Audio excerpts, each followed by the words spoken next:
Hey Cougars, it's Mr. Buchanan. I want to go over your day 13 8th grade science work with you guys, give you some tips on how to calculate this problem they're asking you to do down here. Okay, so the whole problem looks at the electromagnetic spectrum, which shows you various forms of waves, and that moves from smallest wavelength to biggest wavelength as you move down here. Okay, frequency and wavelength are related. We'll talk a little bit about that in a minute.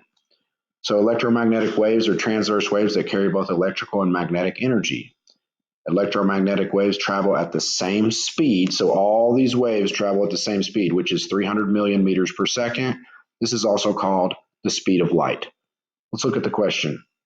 The question asks you to identify the wavelength and frequency of waves used for infrared waves. So infrared is here. I'm going to show you a bigger picture. Here's infrared right here. All right, 10 to the negative 2 centimeters is what this number is supposed to represent. So fairly small wavelength, but not near as small as these.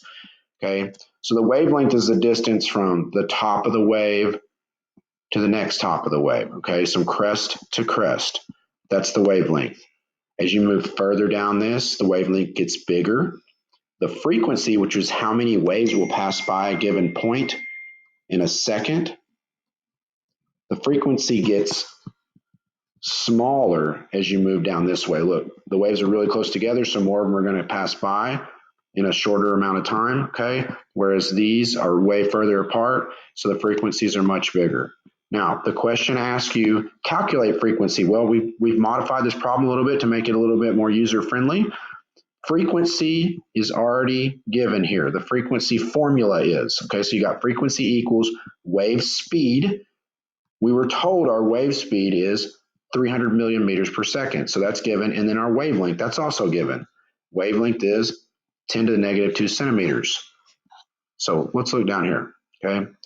This is written in scientific notation. Frequency equals 3 times 10 to the 8th power meters per second divided by 10 to the negative 2 centimeters. Also written as, this is what, same exact thing, 300 million meters per second divided by 0.1 centimeters. Now, there is one thing we have to do before we just pump this into the calculator and calculate it, okay? And this is important.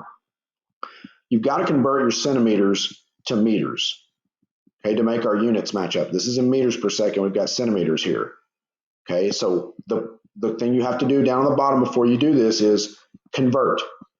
0.1 centimeters is equal to how many meters? Okay, remember, 100 centimeters equals 1 meter. Remember that, 100 centimeters equals a meter. So in order to get this number into meters, you've got to divide your centimeters that were given by 100, okay? And it'll change this value right here. Then you'll plug it into the calculator. All right, guys, I hope that helps you, and I hope you're doing well. Talk to you soon.